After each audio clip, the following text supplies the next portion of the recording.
හරි. ආයිබෝන්. හරි. පුතාලා අපි මේ වීඩියෝ එකෙන් බලාපොරොත්තු වෙන්නේ සාකච්ඡා කරන්න ව්‍යවසායකත්වයේ නව ප්‍රවණතා පිළිබඳව. ව්‍යවසායකත්වයේ නව ප්‍රවණතා අපි කියන නිව් ට්‍රෙන්ඩ්ස් කියලා. නිව් ට්‍රෙන්ඩ්ස් කියලා. හැම දෙයකටම නිව් ට්‍රෙන්ඩ්ස් තියෙනවානේ. නේ? බොහෝ දේවල් වල නිව් ට්‍රෙන්ඩ්ස් තියෙනවා. දැන් ගෑන් ළමයි කලිසම් අඳිනකොට තියෙන නිව් ට්‍රෙන්ඩ්ස් බලන්න. ඉස්සර වගේ නෙමෙයි දැන් කලිසමේ ඉන තියෙන්නේ මෙන්න මේ හරි බඩ හරි. තව ටිකක් කරනකොට තව මේ හරි කියනවා. තව ටිකක් කරනකොට බෙල්ලටත් එක්ක ඉන එනවා. තව ටිකක් කරනකොට ඔළුව පේන්නේ ඉන මෙහෙට එනවා. ඒතර වෙන ඇඳුමක් කෝඩ් නැහැ. ඒක නියතයි. කාලයක් යනකොට ඒවා නේද වෙනස් වෙවි යන හොඳයි. වෙනස් වෙන දේවල් වලට ප්‍රතිචාර දක්වන එක තමයි කරන්න ඕනේ. ඒක ගැටලුවක් නැහැ. පිළිවෙලමයටත් එහෙමනේ. නේ? සමහර කොල්ලන්ට හිඟන්න බයින් ටවුන් එකේදී. මොකද? ඔබ එහෙම එන්න එපා මේ පැත්තේ ආයි පැත්ත බලාතු මේ මගේ ඒරියා එක කියලා. ඉතින් කොල්ල උඩ බිම්බල්ලා මේ මොකද යකෝ මේ කියලා. හිඟන්න හිතලා තියෙන මේ කොල්ලත් හිඟන්නේ කියලා. ඒකට හේතුව තමයි උගේ කලිසමේ තැන් තැන් වල ඉරිලා. ඒ කියන්නේ ඒක ස්ටයිල් එකක්. ඒක හිඟන්න දන්නේ නැහැ. ඔය ඉරිච්ච කලිසම් එහෙම ආච්චි අම්මට පේන්නේම තියන්න එපා. ටක් ගාලා මහලා දානවා. මේ ළමයා කලිසම ඉරිලා කිව්වා. ඒකට දන්නේ නැහැ ට්‍රෙන්ඩ් එකක් කියලා.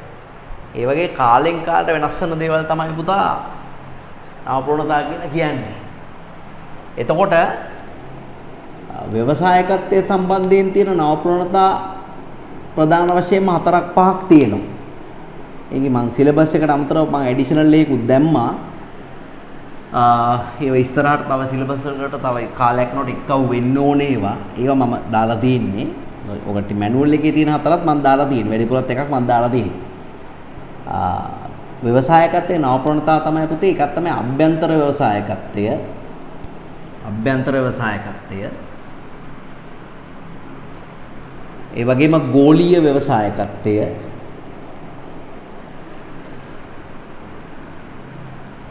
ඒ වගේම හරිත ව්‍යවසායකත්වය. ඒ වගේම සමාජීය ව්‍යවසායකත්වය. සමාජීය ව්‍යවසායකත්වය. අභ්‍යන්තර ව්‍යවසායකත්වයේ ගෝලීය ව්‍යවසායකත්වයේ හරිත ව්‍යවසායකත්වයේ සමාජීය ව්‍යවසායකත්වය. මෙන්න මේ හතර විතරයි ඕගොල්ලන්ගේ මැනුවල් එකේ තියෙන. ටීචර්ස් මැනුවල් එකේ තියෙන. ඔයාලා ටීචර්ස් මැනුවල් එක ලියුනේ 2017 අවුරුද්දේනේ. නේද? ඉතින් දැන් අවුරුදු ගාණක් ගිහිල්ලා මේ මැනුවල් එක වෙනස් වෙලා නැහැ. මේ විදිහට තමයි ගිහිල්ලා තියෙන්නේ. අපි ඉතින් මැනුවල් එකේ අකුරු වෙනස් නොවුනට අපි දැනුමින් අප්ඩේට් වෙන්න එපා. තව මේකේ නියුට්‍රෙන්ට්ස් තියෙනවා. දැන් ලෝකේ කාන්තා ව්‍යවසායකත්වයේ එන්න වර්ධනය වෙලා තියෙනවා. කාන්තා ව්‍යවසායකත්වය. ඊළඟට තව තියෙනවා concept එකක් ළමයි සමාජවාදී ව්‍යවසායකත්වය කියන. සමාජවාදී ව්‍යවසායකත්වය. මේවා පටල ගන්න එපා. සමාජීය එකයි සමාජවාදී එකයි දෙකක්. ඊළඟට තව තියෙනවා ළමයි බහු ව්‍යවසායකත්වය කියලා එකක් තියෙනවා. බහු ව්‍යවසායකත්වය. ඒ වගේම තව තියෙනවා ළමයි අනුකරණාත්මක ව්‍යවසායකත්වය. අනුකරණාත්මක ව්‍යවසායකත්වය වගේ එක එක concept තියෙනවා.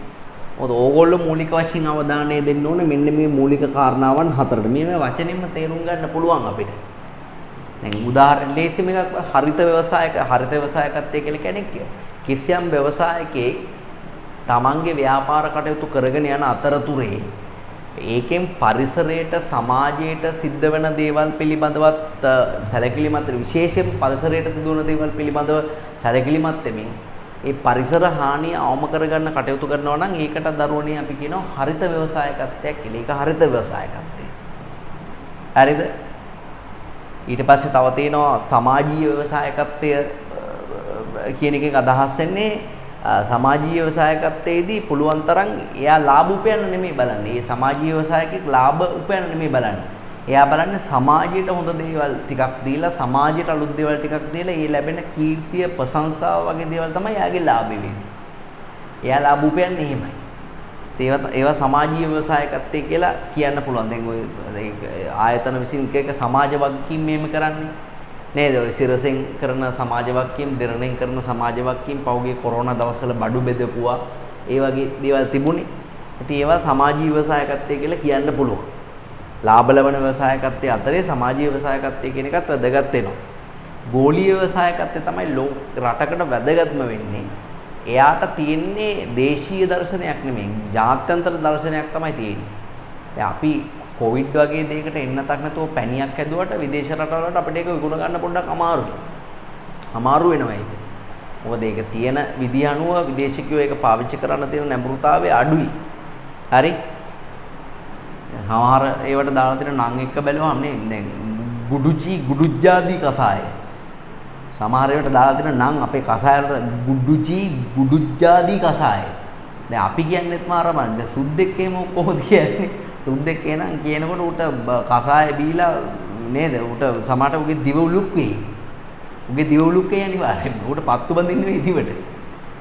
බ්‍රෑන්ඩ් නේම් එක දානකොටත් අර සමහර එක්තරා කාලයක සමහර අපේක්ෂකයෝ මේ ජනාධිපති අපේක්ෂකයෝ මේ ගම් හදලා මිනිස්සුන්ට ගම්වල හදලා ඒ ගම් වලට දාපු නම කියන්න යනවා පැය කාලක් විතර.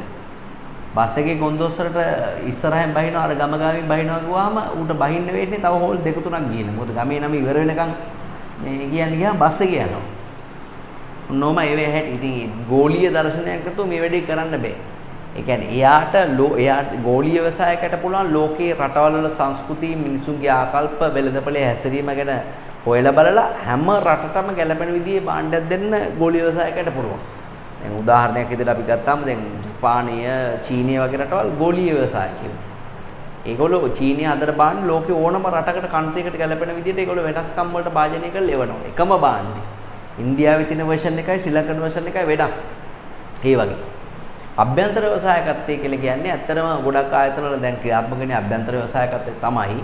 දැන් උදාහරණයක් විදිහට අපි ගන්න දැන් ඔයා හිතන්න ඕන මම ඉන්ටීරියර් ඩිසයිනර් කෙනෙක්. ඒ කියන්නේ ගෙවල් වල, හෝටල් වල එක තැන්වල ඇතුළ ලස්සන කරන concept තමයි මම හදන්නේ. ඉස්සර වගේ නෙමෙයි දැන් ඉන්ටීරියර් ඩිසයිනර්ස්ලාගේ අපි සහයෝගය අරගෙන තමයි අනිවාර්යෙන් අපි වැඩ කටයුතු කරන්නේ. එතකොට අපිට ඕන විදිහට ගේ හවුස් ප්ලෑන් එක කිව්වහම ප්ලෑන් එක අඳින එක්කෙනා ඒක අඳිනවා. ඊට පස්සේ ගේ හැදුවට පස්සේ අපි ඉන්ටීරියර් ඩිසයිනර් කෙනෙක්ට දුන්නාම එයා තියෙන අමු බිත්ති ටික තියෙනවා. එයා බලලා කියනවා මෙතනට මේ විදිහට කරමු, මෙතන මේ පේන්ට් එක ගාමු, මෙතන මේක ගාමු, මෙතන මේ ලයිටින් එක කරමු. එතකොට ඉන්ටීරියර් ඩිසයිනර් කෙනෙක්ට දුන්නාම ඒක පහසුවෙන් අපිට කරගන්න පුළුවන්.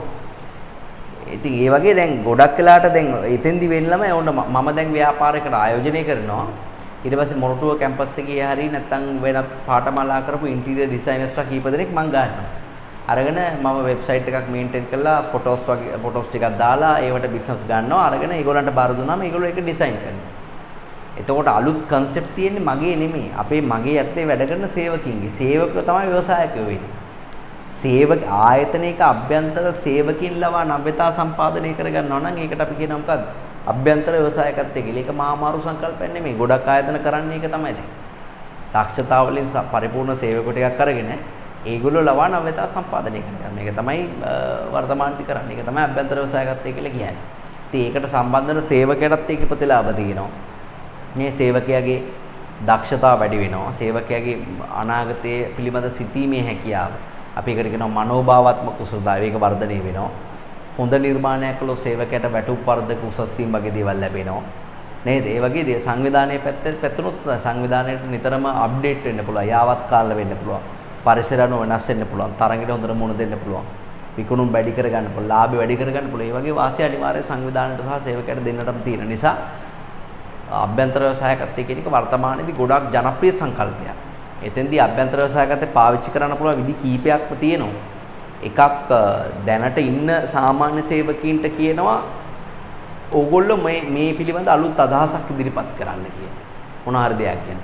දැනට ඉන්න සේවකයෝ තරංකාරයේ අලුත් අදහසක් ඉදිරිපත් කළා යම්කිසි රිවෝඩ් එකක් යම්කිසි තෑග්ගක් යම්කිසි මූල්‍ය ප්‍රතිලාභයක් ආයතනෙන් ගන්නවා. ආයතනයේ මූල්‍ය ප්‍රතිලාභය දීලා අරයන් අලුත් අදහස ක්‍රියාත්මක කරනවා. දැන් එක්තරා මේ ආයතනයක ලිෆ්ට් එක ගාව හරි ලිෆ්ට් හදපු මුල්ම දවස්වලලු ලිෆ්ට් එකේ යන්න ඉන්නවලු කට්ටිය සෑහෙන්නේ විශේෂයෙන්ම කාන්තාවෝ. ඔය පඩිපෙළ නගිනකොට සාරිය ගුලි වෙනවා අරකද මේකද දාඩිය දානවා මේකප් හේදනවා කියලා ඒකට හරි ප්‍රශ්නයක්. ඒ නිසා ඒගොල්ලෝ ලිෆ්ට් එකේ තමයි යන්නේ. කාන්තාවෝ යන්නේ කොහෙද? පිරිමි යන්නේත් ඒකේ. එහෙමනේ පිරිමිගේ හැටි. ඉතින් එතන ලිෆ්ට් එක ගාව හරි රෂ් එකවල හරියට මිනිස්සු ෆැමිලි පෙට්ටි පුරවනවලු මේ බලන් ඉන්න බෑ එපා වෙනවා අරකද මේකද කියලා. ඉතින් ඔය තව ලිෆ්ට් එකක් හයි කරන්නත් බෑ ලොකු කොස්ට් එකක් යන නිසා සේවකෙන්ට කිව්වලු ඕගොල්ලන්ගේ අදහස් ඉදිරිපත් කරන්න මේ සේවක අසහනය අඩු කරගන්න කියලා. එක්තරා පිරිසිදු කිරීමේ සේවකයෙක් ක්ලීනින් සර්විස් එකේ ඉන්න කෙනෙක් වල අපි මේ ලිෆ්ට් එක දෙපැත්තේ කණ්ණාඩි හයි කරමු කියලා. ලිෆ්ට් එක දෙපැත්තේ කණ්ණාඩි හයි කරමු. ඒ වගේම ලිෆ්ට් එකේ මතු පිට දොර හොඳට පේන විදිහට මේ තමන්ගේ ප්‍රතිබිම්බ තමන්ව පේන විදිහට හොඳට කණ්ණාඩි වලින් හදමු කියලා. ඊට පස්සේ ඒකේ ලොජික් එක තමයි කාන්තාව සාමාන්‍ය කණ්ණාඩියක් ඉස්සරහට ගියාම සෑහෙන හැඩ බලනවා. තමන්ගේ රූපේ දිහා මූණ දිහා අනිත් අය කරන්නේ මොකද්ද ඕම බල ඉන්න. අනිත් අයවත් පේනවනේ කෙලින් බලන්න බැරිව කණ්ණාඩියෙන් බලන්න පුළුවන්. අරකිගේ සාරිය මොකද්ද මාළ ඉමිටේෂන්ද ගිය සති දාපු සෙරප්පු දෙකද ඒව බලන්න පුළුවන්.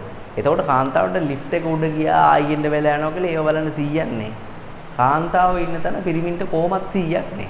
ඉතින් ඇත්තටම ඔගේ මේ යෝජනාව සාර්ථක වුණා. හරි අපිට ළමයිනේ මේ යෝජනාව සාර්ථක වෙනවා නම් යෝජනාවෙන් ගැටලු විසඳන්න පුළුවන් මේ සේවකයා කවුද කියන එක පිළිබඳ එච්චර ලොකු ගැටලුවක් වෙන්න දෙයක් නැහැ. ඉතින් ඒ වගේ ආයතනය සහ සේවකයාගේ පැත්තෙන් ඒ වගේ වාසිදායක දේවල් ගොඩාක් තියෙනවා මේ අභ්‍යන්තර ව්‍යවසායකත්වයේ කියන සංකල්ප. විභාගෙදී යමක් ඇහුවොත් ඔයාගෙන් වැඩිපුර ඒ අහන්නේ අභ්‍යන්තර ව්‍යවසායකත්වය ගැන විතරයි. මේවා නිකන් දල වශයෙන් දැනගත්තාම හොඳට නැති. විශේෂයෙන් කෙටි ප්‍රශ්න සහ හිස්සන් පුරන ප්‍රශ්න වලට මේ කොටස් එන්න පුළුවන්. කාන්තාව ව්‍යවසායකත්වයකට මම ලොකු විස්තරයක් දාලා තියෙනවා. නමුත් ඕගොල්ලන්ට විභාගෙදී ඒව අහන්නේ නැහැ. මම ඒක දැම්මේ වෙන මුකුත් හින්දා නෙමෙයි. ඕගොල්ලෝ විශ්වවිද්‍යාලයට ගියාට පස්සේ පුතේ woman entrepreneurship කියන එක අතිශය වැදගත් වෙනවා. විශේෂයෙන්ම woman entrepreneurship එක පිළිබඳ ලෝකයේ දැන් වැඩිපුර කතා බහට ලක් වෙලා තියෙන කාල පරිච්ඡේදයක්. ඒ නිසා මේ කාන්තාව පටන් ගන්න ව්‍යාපාර තමයි කාන්තාව ව්‍යවසායකත්වය කියලා කියන්නේ. ඉතින් ඒගොල්ලන්ගේ තියෙන අර පිරිමැස්ම, රොහසබස්නා උත්සාහය නේද? ඒ වගේම අධ්‍යාපන දැනුම කැපවීම වගේ දේවල් හින්දා ඒගොල්ලෝ පටන් ගන්න ව්‍යාපාර ඉතාම කෙටි කාලෙම අනිවාර්යයෙන්ම සාර්ථක වෙනවා. ඒ විතරක් නෙමෙයි ඒගොල්ලන්ට සමාජයේ විවිධ පාර්ශ්වයන්ගෙන් අනිවාර්යයෙන්ම උදව් ලැබෙනවා. නේ අපි ත්‍රිවිල් එකක ළමයි කාන්තාවක් ගියොත් මොන හරි බඩු ටිකක් දාගෙන ත්‍රිවිල් කාර්යය අනිවාර්යෙන් ටක් ගාලා ත්‍රිවිල් එක නතර කරලා බඩු ටික බාර දෙනවා. නමුත් අපි මොන හරි බාණ්ඩ ටිකක් දාගෙන ගියොත් අපි බඩු ටික බාරගම මිනිහා පත්තරයක් දිග අරගන්නවා. අපි බඩු ටිකක් බාලා ඔක්කොම බාලා ත්‍රිවිල් එකේ එන්ජිමත් බෑවත් ඒ මිනිහා නෙමෙයි නිකන් හරි මේ පිටිපස්ස බලන්නේ. එන්ජිම බාලා එන්ජිමත් බිවට බාලා අපි ත්‍රිවිල් එක පිටිපස්සනේ තියෙන්නේ. අර මිනිහා ඔහේ ඕම කර ඉන්නවා නමුත් බලන්නේ. නමුත් කාන්තාවකට ඒ වාසිය තියෙනවා. ඒ නිසා කාන්තාව පටන් ගන්න ව්‍යාපාර ටක් ගාලා දියුණු වෙනවා. පිරිමි වගේ නෙමෙයි. පොලේ ගිහිල්ලා අවසර බීලා කුණුහරුප ගියාගෙන ඉන්නේ කාන්තාව. හම්බෙන සල්ලි ටික බොහොම අරපරිස්සමෙන් පාවිච්චි කරනවා. ඉතින් ඒකත් එක්ක කාන්තාව පටන් ගන්න ව්‍යාපාර මෑත කාලනම අනිවාර්යයෙන්ම සෑහෙන දියුණුලා තියෙනවා. නමුත් අර කාන්තාව ව්‍යාපාර වලට වෙනම මේ අත දෙන්න වෙනම ආයතන අඩුයි. ඒකත් එක්ක තමයි ඒවා පසු බැහැලා තියෙන්නේ. ඒ වගේ මේ ලොකු විස්තරයක් ඕකේ තියෙනවා. ඔය දල වශයෙන් දැනගත්තාම කාන්තාව පටන් ගන්න ව්‍යාපාර තමයි කාන්තාව ව්‍යවසායකත්වය කියලා කියන්නේ. විභාගෙදී ආයි කාන්තාවක් වශයෙන් කාන්තාවකට පටන් ගන්න පුළුවන් නව ව්‍යවසායන් මොනවද කියලා. ඒතර වට ලියන්න පුළුවන් නේ විධිමත් ඒවා ලියන්න කසිප්පු පෙරීම, ගංජා විකිණීම ඒවා ලියන්නේ නැතුව ඇඳුම් මැසීම, ආහාර වර්ග, මල්පැල වගාව, සුරතල් මේ මසුන් නැති කිරීම. හරි? සුරතල් මසුන් නැති කිරීම සමහර අය විභාගයට ලියනවා නේද? සුරතල් මසුන් ඇති කිරීම. සූරතල් මසුන් වගේ. හරිද? ඒවා හරියට ලියන්න සුරතල් මසුන් නැති කිරීම, විසිතුරු පැල වගාව, ඒ වගේ දේවල් සාමාන්‍යයෙන් අපිට ලියන්න පුළුවන් දේවල්. දැන් බහු ව්‍යවසායකයෙක් කියන එකේ තේරුම තමයි අපි කියන මල්ටි එන්ටර්ප්‍රෙනර්ෂිප් එකක් කියලා. එකපාර මේ නව්‍යතා ගොඩක් බිහි කරනවා නම් ඒක බහු ව්‍යවසායකත්වය. දැන් මංචි මෙලිබන් වගේ කම්පැනි බලන්න පුතේ. ඒගොල්ලෝ බිස්කට් හදනකොට එකපාර වර්ග කීපයක්, අලුත් වර්ග කීපයක් මාකට් එකට දානවා. එතකොට ඒකට අපිට කියත හැකි බහු ව්‍යවසායකත්වයක් කියලා අනිවාර්යයෙන් කියන්න පුළුවන්. ඊට අමතරව සමාජවාදී ව්‍යවසායකයා කියලා කියන්නේ සමාජීය නෙමේ හැමෝටම සමානව, කියන්නේ ආදායම් පන්ති ගැන නොසලකා හැමෝටම සමානව ගන්න පුළුවන් භාණ්ඩයක් හදනවා නම් ඒකට අපි කියනවා සමාජවාදී ව්‍යවසායකයෙක් කියලා. එයාගේ භාණ්ඩේ සුඛෝපභෝගී සාමාන්‍ය කියලා නෑ. එකම භාණ්ඩේ තියෙන්නේ හැමෝම ඒක ගන්නවා. නිකන් අර සල්ලයිට් කැටේ වගේ හැමෝම සල්ලි තියෙන එකත් ඒක, සල්ලි නැති එකත් ඒක. සමාජවාදී ව්‍යවසායකත්වය කියලා කියන්නේ ඒක. අනුකරණාත්මක ව්‍යවසායකත්වය කියලා කියන්නේ තමන්ගේ කියලා දෙයක් කරන්නේ අනිත් අය කරන දේවල් කොපි කරලා තමන්ගේ දේවල් වගේ ඉදිරිපත් කරනවා. ඒක නිකන් හරියට අනුන්ගේ කලිසමක් තමන්ගේ වගේ ඇදගෙන යනවා වගේ අය ඉන්නේ ඕන තරම් ඉන්නවා. ඒ වගේ අය අනුන්ගේ දේවල් අරන් යන අය නේ. තමාට කෙල්ලෙක් හම්බෙන්න යනවා. අනුන්ගේ බයිසිකලේ. හරි බයික් එකේ යාළුවෙක්ගෙන් ඉල්ල ගන්නවා. හරි හෙල්මට් එක තව එකෙක්ගේ. ඩෙනිම තව එකෙක්ගේ, ඩෙක් ෂූස් එක තව එකෙක්ගේ, ටී-ෂර්ට් එක තව එකෙක්ගේ, ෆෝන් එක උගේ ෆෝන් එක දීලා Apple ෆෝන් එකක් අරන් යනවා. හරි. ඕම ඔක්කොම අනුන්ගේ. ඊට පස්සේ ඒ මදිවට අනුන්ගේ කියන එක ඒ මදිවට පුතා හම්බෙන්න යන කෙල්ලත් අනුන්ගේ කෙල්ලෙක්. හරි ඒකත් කායකරි යාළුලා ඉන්න බව දැන දැන තමයි ඌ යන්නේ. ඒ වගේ සමහර අය ඉන්නවා ඒ වගේ අනුන්ගේ දේවල් තමන්ගේ වගේ ඉදිරිපත් කරන අය. ඒගොල්ලන්ට කියනවා අනුකරණාත්මක ව්‍යවසායකයෝ කියලා. ඔන්නෝමයි ඔක මූලික වශයෙන්ම මේ ওই concept එක හැදිලා තියෙන්නේ. හරි එහෙනම් අපි ලියමු බලන්න පුතේ. අපි ලියමු බලන්න.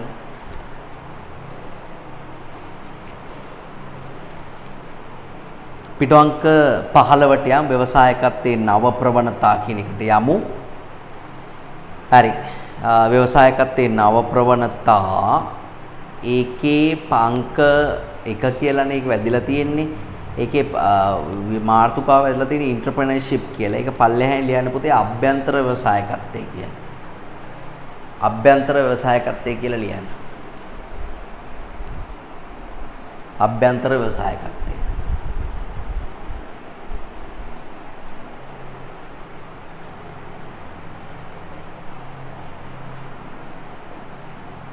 හරි ඒක ලියන්න මෙහෙම අභ්‍යන්තර ව්‍යවසායකත්වය මෙහෙම ලියන්න. ව්‍යාපාරයක සේවකින් ලවා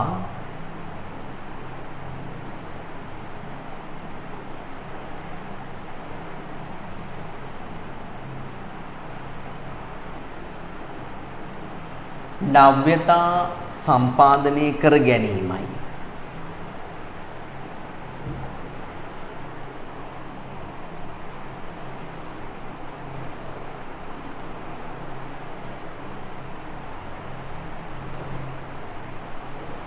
ව්‍යාපාරයක සේවකින් ලබා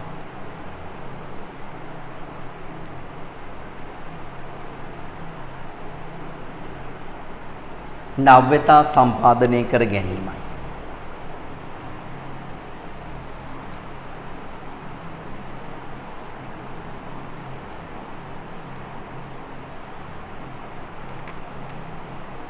සම්පාදනය කර ගැනීමයි. හරි. බලන්න ඒකේ නෝට් එක බලන්න වෙනස් වෙන තාක්ෂණයට ගැලපෙන්න, නව අවස්ථා හඳුනා ගන්න, ඵලදායීතාවය නංගන්න, තරංගයට මුහුණ දෙන්න බොහෝ සමාගම් වර්තමානයේදී අභ්‍යන්තර ව්‍යවසායකත්ව ක්‍රියාකාරකම් ප්‍රයෝග කර ගන්නවා. එතෙන්දි කරන වැඩ දෙකක් තියෙනවා. දැනට ඉන්න සේවකින්ට යෝජනා ඉදිරිපත් කරන්න කියලා කියනවා. දැන් මං කිව්වේ අර ලිෆ්ට් එකේ කතාව දැනට ඉන්න අයට යෝජනා ඉදිරිපත් කරන්න කියලා හොඳම යෝජනාවට තෑග්ගක් දීලා එතනින් වැඩ ඉවර කරනවා. නැත්තම් අලුත් යෝජනා දෙන්නම සුසු පිටසක් බඳව ගන්නවා. ඒ කියන්නේ අභ්‍යන්තර ව්‍යවසායකත්ව ක්‍රියාකාරකම් සඳහාම කට්ටිය බඳව ගන්නවා. ඔය දෙක තමයි සාමාන්‍යයෙන් ආයතනවල කරන්නේ. බලන්න ඒකේ තියෙන්නේ පළවෙනි එකේ තියෙන සිය සංවිධානයේ ප්‍රතිව්‍යුහගත කරමින් ආයතන තුළ නව සංකල්ප සහිත කුඩා කණ්ඩායම් ඇති කර ඔවුන්ගේ අදහස් වලින් නව්‍යතා බිහි කිරීම. ඒ කියන්නේ අලුත්ම කට්ටිය අරගෙන ඒගොල්ලන්ගෙන් නව අදහස් ගන්නවා. නැත්තම් දැනට ඉන්න සේවකයෝ දිරිමත් කරමින් නිර්මාණාත්මක අදහස් ලබා ගන්නවා. හරි. ඊට පස්සේ අපෙන් අහනවා අභ්‍යන්තර ව්‍යවසායකත්වයේ මගින් සේවකින්ට හා ආයතනට අත්වන ප්‍රතිලාභ පොදුවේ දක්වන්න කියලා. දෙකට බෙදන්න. පළවෙනි පැත්තේ දාන්න සේවකින්ට, දෙවෙනි පැත්තේ දාන්න ආයතනයට කියලා. පළවෙනි පැත්තේ සේවකින්ට, දෙවෙනි පැත්තේ ආයතනයට.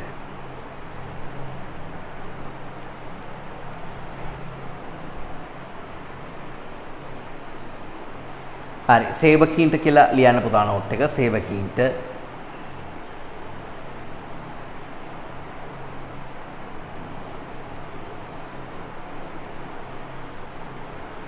ඒක ලියන්නේ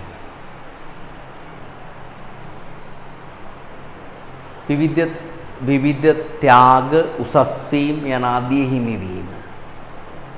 ත්‍යාග උසස් වීම යන ආදී හිමිවීම.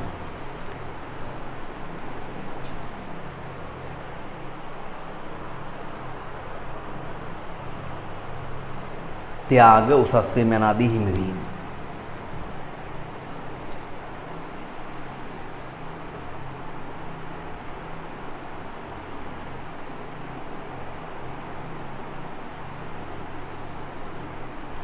ඊළඟ තම කුසලතා වර්ධනය වීම. තම කුසලතා වර්ධනය වීම. කුසලතා වර්ධනය වීම.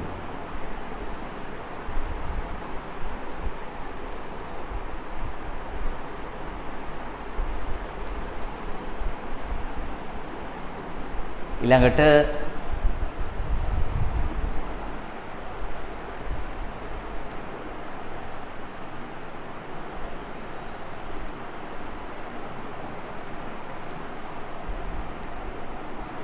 විවිධ ඇගයීම් හිමිවීම. ඔය සම්මාන වගේ දේවල්. විවිධ ඇගයීම් හිමිවීම.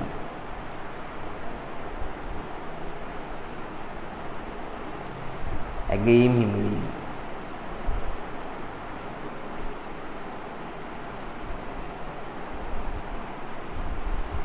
සෙසු සේවකීන් සමග යහපත් සබඳතා ගොඩනැගීම.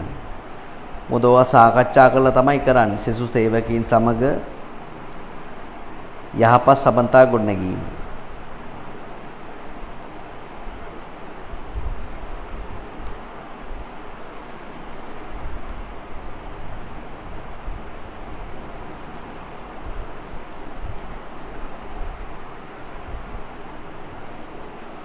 යහපත් සබඳතා ගොඩනැගීම.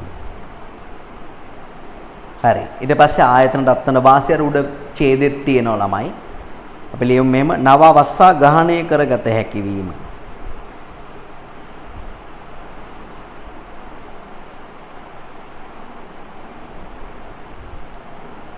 නව අවස්ථා ග්‍රහණය කරගත හැකි වීම.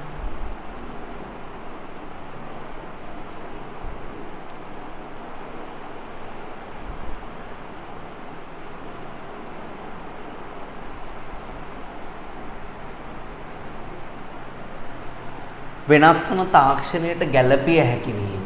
අපි වෙනස් වන පරිසරයට ගැලීමු. වෙනස් වන පරිසරයට ගැළපිය හැකි වීම.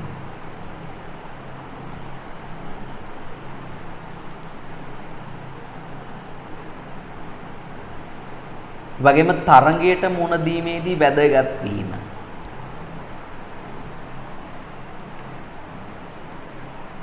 තරඟයට මුහුණ දීමේදී වැදගත් වීම.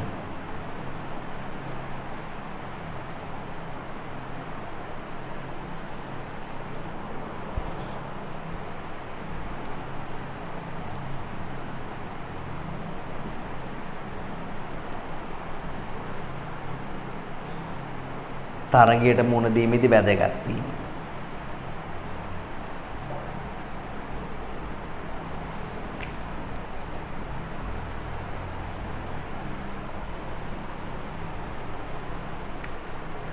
ඵලදායීතාවය නංවාලිය හැක. ඵලදායීතාවය නංවාලිය හැක.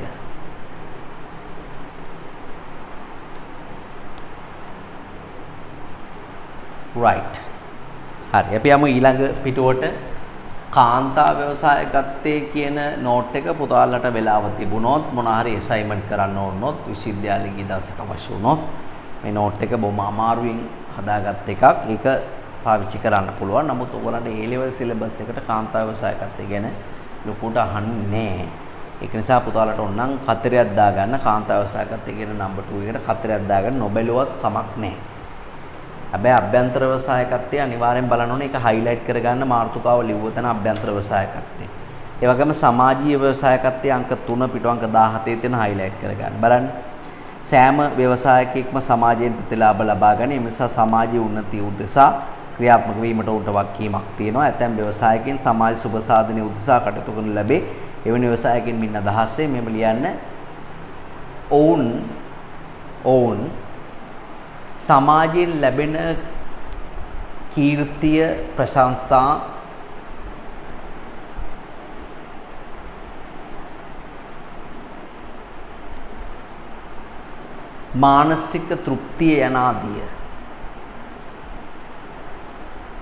මානසික තෘප්තිය යනාදිය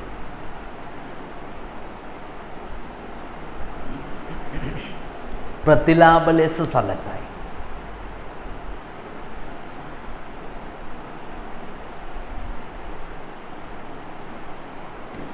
ප්‍රතිලාභ ලෙස සැලකයි.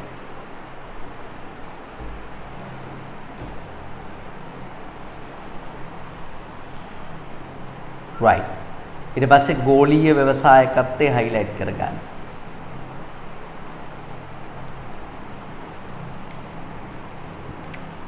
ගෝලීය ව්‍යවසායකය highlight කරගන්න. ව්‍යවසායකත්වය. ඒක ලියන්න මේ. ලෝකේ ඕනෑම රටක ඕනෑම ප්‍රදේශයකට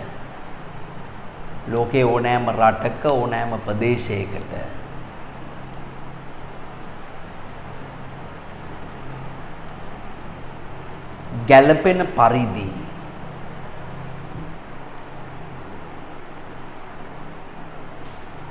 ගැළපෙන පරිදි නිෂ්පාදිත ඉදිරිපත් කිරීමේ හැකියාවක් ඇති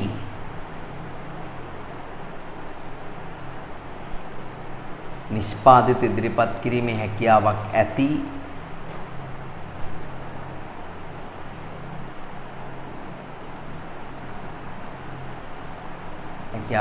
ව්‍යවසායකයාය.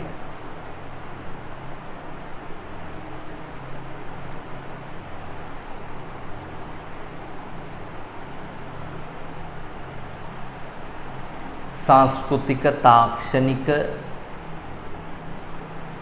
नैतिक सांस्कृतिक ताक्षणिक नैतिक आदि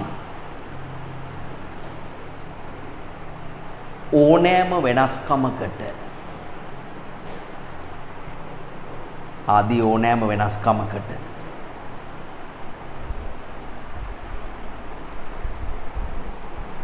ප්‍රතිචාර දැක්වීමේ හැකියාව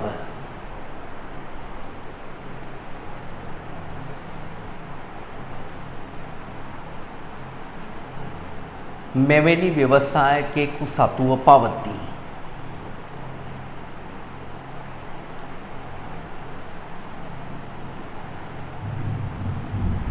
මෙවැනි ව්‍යවසායකයෙකු සතුව පවතී.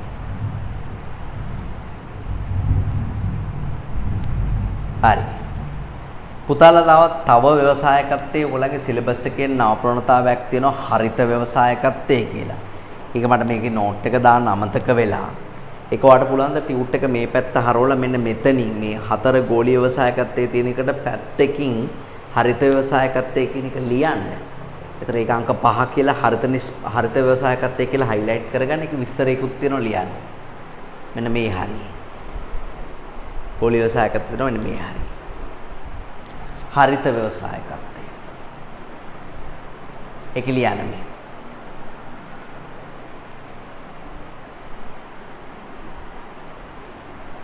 පාරිසරික ගැටලු පිළිබඳව ඉහළ අවධානයක් යොමු කරමින් කටයුතු කරන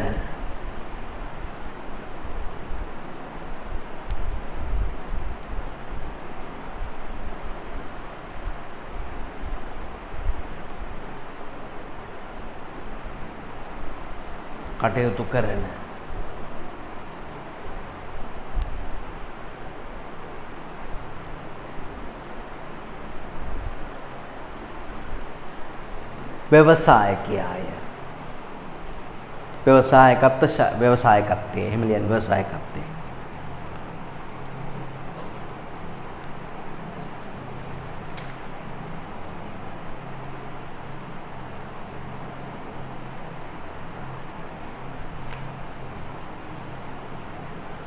හරි.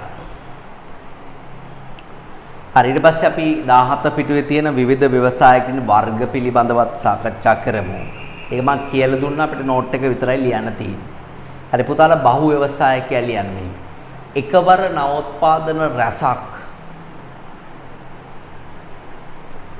නවෝත්පාදන රැසක් වෙළඳපළට ඉදිරිපත් කරන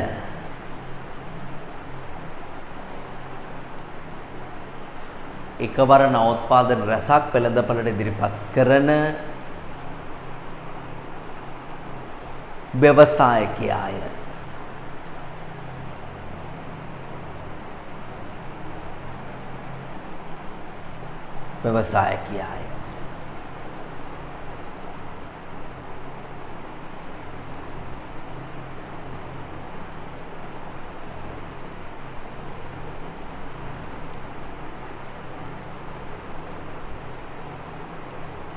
right.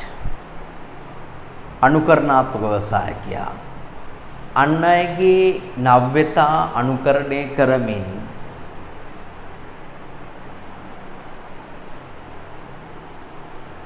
විවිධ නිෂ්පාදන බිහි කර අන් අයගේ නව්‍යතා අනුගමනය කරමින් විවිධ නිෂ්පාදන බිහි කර ඒවා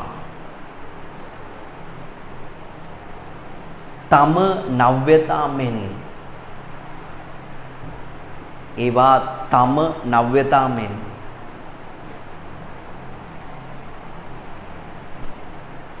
වෙළඳපළට ඉදිරිපත් කරන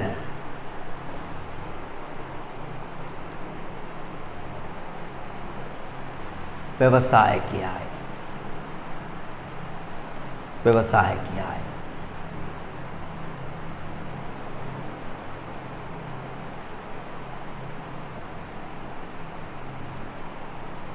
හරි ඊට පස්සේ තුන්වෙනි එකේ මූල්‍ය ව්‍යවසායකය කියලා තියෙන එක හදන්න ඕන අලස කියලා. අලස කම්මැලි අලස. මූල්‍ය නෙමෙයි අලස ව්‍යවසායකයා. කම්මැලි. ඒ කියන්නේ නොකරම බැරි තැන තමයි නව්‍යතාවයක් කරන සමහර ගායකයෝ ඉන්නේ සින්දු කියන්නෙම නෑ තියෙන ටික ගහ ඉන්නවා. හැබැයි බැරිම තැන සින්දුවක් කරනවා ඒක හිට් වෙනවා අර පරණේවත් කැලේ යන්නේ. එහෙමයි ඉන්නේ. එම ලියන්නේ. නව්‍යතා සම්පාදනයේ ඉතා අවම ලෙස සිදු කරන ව්‍යවසායකයාය.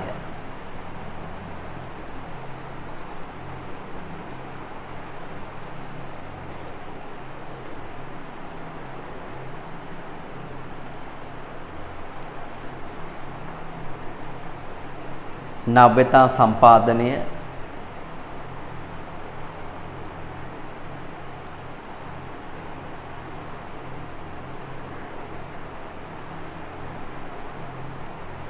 ඉතා අවම ලෙස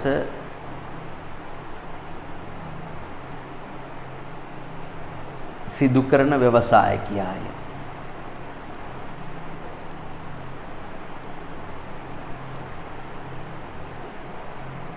right. එයා පැත්තෙන් සමාජවාදී ව්‍යවසායකයා ලියන්නේ මෙහෙම. සමස්ත සමාජයේම එකම ඒකකයක් යයි සිතා. සමස්ත සමාජයේම එකම ඒකකයක් යයි සිතා. සමානාත්මතාවයට ගරු කරමින්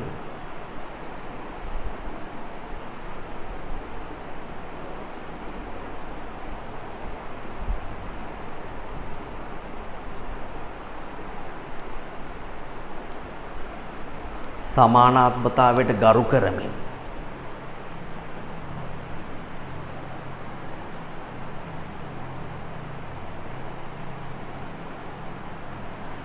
කටයුතු කරන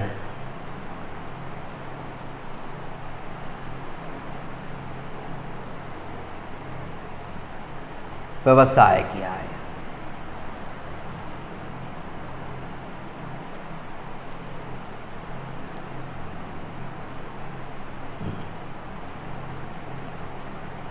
right. ඊට පස්සේ නවෝත්පාදන ව්‍යවසායකයා මෙහෙම ලියන්න. නිරන්තරයෙන් නවීකරණයේ යෙදමින් එතම හොඳම එක්කෙනා. නිරන්තරයෙන් නවීකරණයේ යෙදමින් නව්‍යතා සම්පාදනයට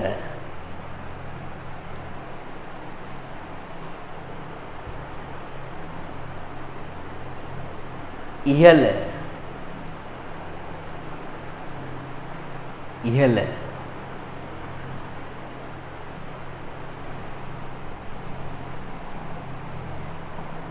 දායකත්වයක් සපයන ව්‍යවසායකයාය. දායකත්වයක් සපයන ව්‍යවසායකයාය.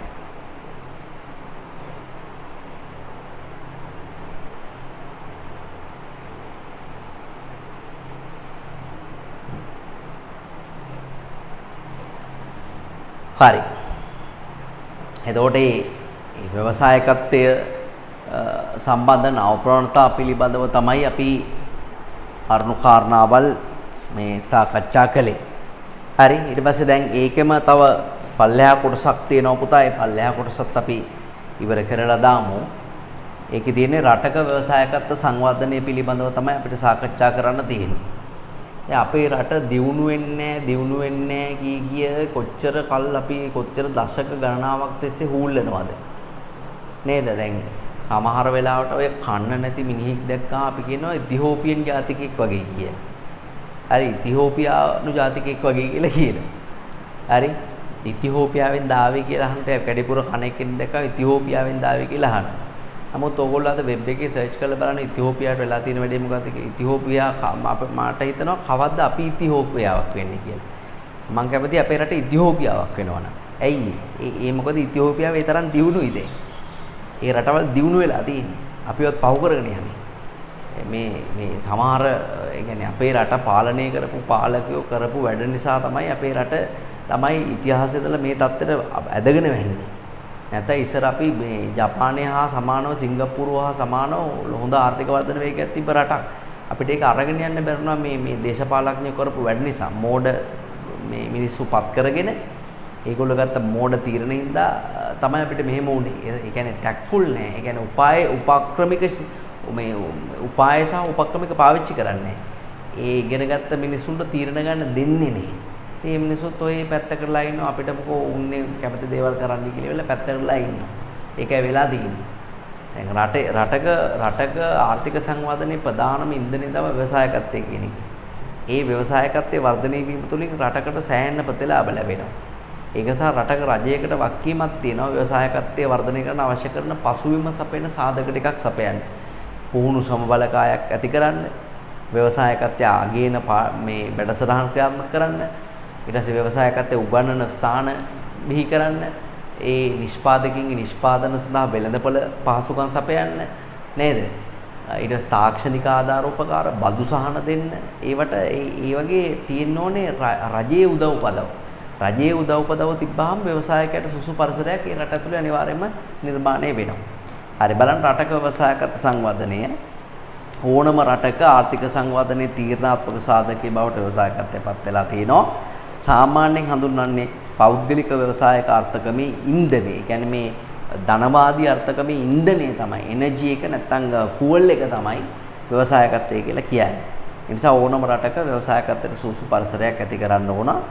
දැන් අපෙන් අහන රටක ව්‍යවසායකත්වයේ සංවර්ධනය සඳහා ඉවහල් වන පසුබිම් සාධක මොනවද කියලා. රටේ තියෙන පසුබිම් සාධක මොනවද අහනවා ව්‍යවසායකත්වයේ වර්ධනය වෙන්නේ. මෙහෙම ලියන්න. පළවෙනි එක බුද්ධිමය දේපල සුරකීම. ඒ කියන්නේ අලුත් දෙයක් ඇදුවට පස්සේ ඒ දේ පරිස්සම් කරලා දෙන්නේ නැත්නම් ආණ්ඩුවෙන් කවුරුත් අලුත් දේවල් හදන්නේ නැහැ. බුද්ධිමය දේපල සුරකීම.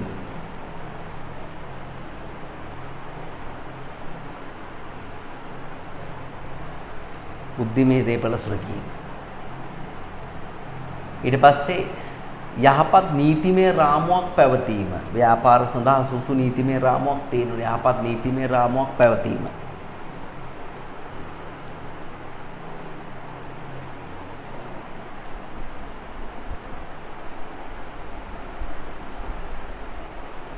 ඒ වගේම යටිතල පහසුකම් සංවර්ධනය කර තිබීම.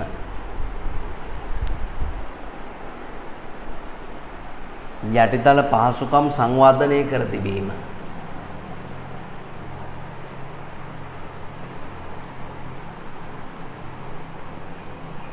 සංවර්ධනය කර තිබීම. ඊට පස්සේ උපකාරක සේවා ව්‍යාප්ත වීම. බැංකු රක්ෂණ ප්‍රවාහන sannivedana වගේ ආයතන උපකාරක සේවා ව්‍යාප්ත වීම.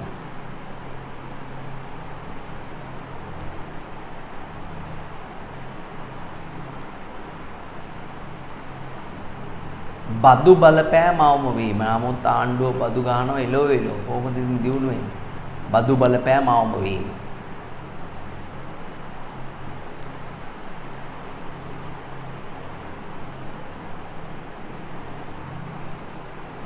ඊට පස්සේ තාක්ෂණයේ දියුණු වීම. රටක දියුණු තාක්ෂණයේ තියෙනවා නම් ව්‍යවසායකත්වයේ වර්ධනය වෙනවා. තාක්ෂණයේ දියුණු වීම.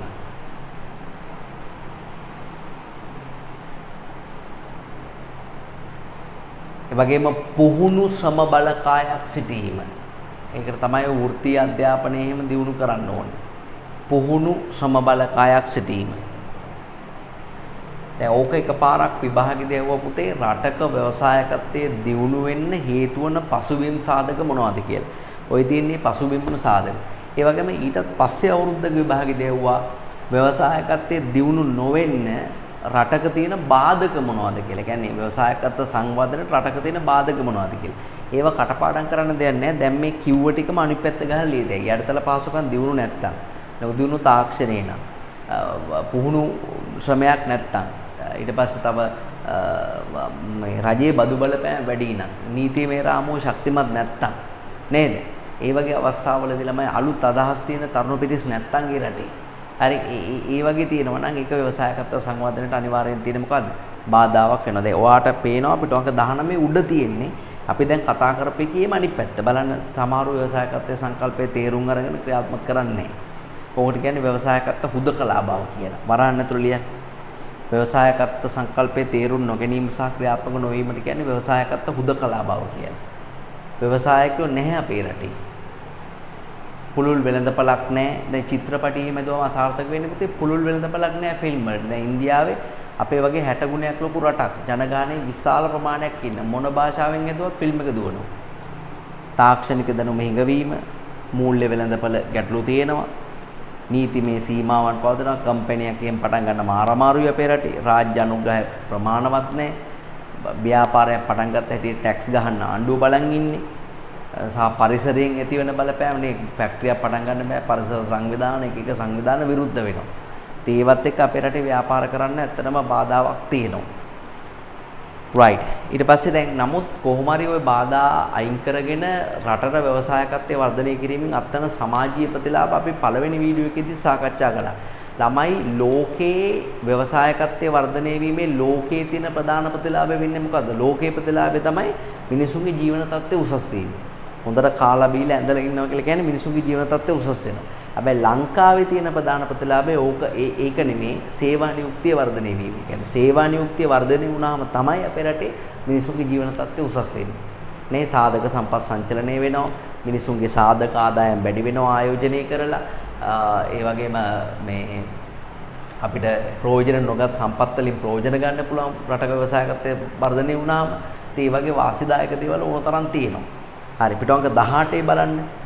ව්‍යවසායකත්වය තුළින් රටකටත් වෙන වාසිදායක බලපෑම මෙතන සමාජීය ප්‍රතිලාභ. ඒක පුතාලා හයිලයිට් කරගන්න සේවා නියුක්තිය වර්ධනය වීම කියන කාරණේ. පුද්ගලයන්ගේ ජීවන තත්ත්වය උසස් වීම නේද? ඔයා හයිලයිට් කරගන්න සේවා නියුක්තිය වර්ධනය වීම. ආර්ථික වර්ධනය වේගවත් වෙනවා. ජාතික නිෂ්පාදනය වැඩි වෙලා. ප්‍රාග්ධන සම්පත් හොඳට සංචලනය වෙනවා. භාණ්ඩ හා සේවා මිල අඩු වෙන්නත් පුළුවන්. වෙළඳපළට අලුතෙන් භාණ්ඩ හා සේවා සපයන හින්දා කොහොමද ඉස්සර මාස්ක් එකක් රුපියල් 500ට ගියා. දැන් අද රුපියල් 15ටක් තියෙනවා මාස්ක්. හරි. ව්‍යාපාර වැඩි වෙන්නේ ඒකේ වාසිය පාරිභෝගිකයට අනිවාර්යෙන් යනවා. ඔයගේ වාසිය හතරක් විතර ඔයා හයිලයිට් කරලා තියාගන්න. ඊට පස්සේ පිටුවංග 19ට ඇවිල්ලා ඒකේ තියෙන පුතා කෙටි ප්‍රශ්න තුනක්. ඒ කෙටි ප්‍රශ්න තුන බලන්න කරන්න වීඩියෝ එක පෝස්ට් කරලා නතර කරලා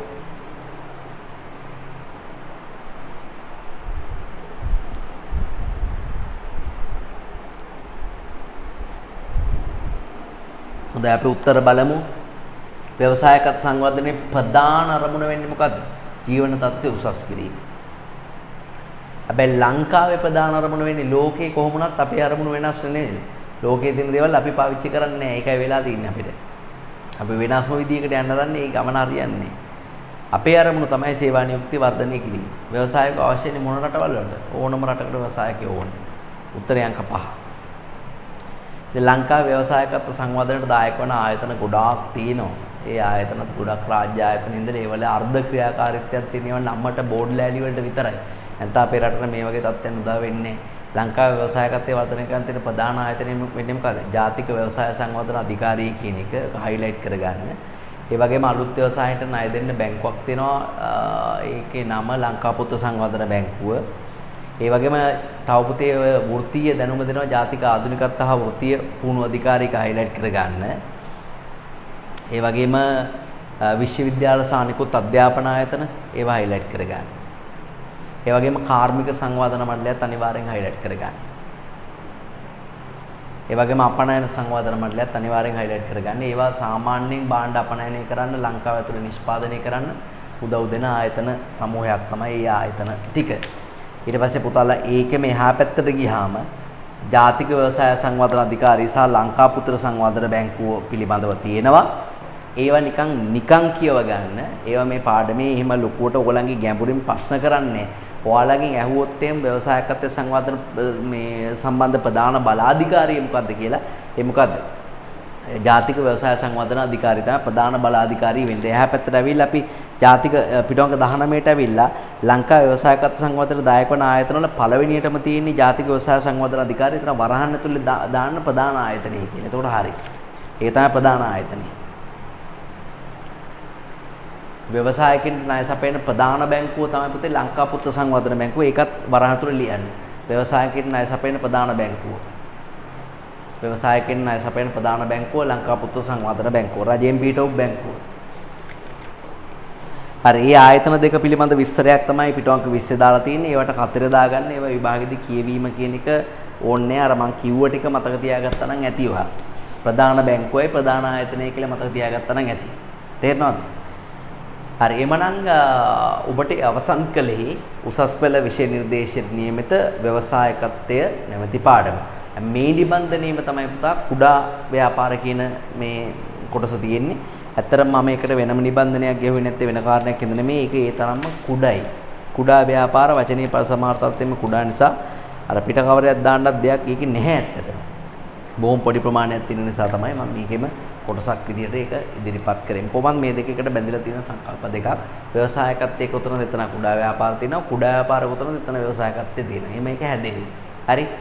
හරි. එමනම් අපි ඊළඟ වීඩියෝ එකේදී මුණ ගැහෙමු. ආයිබෝවන්.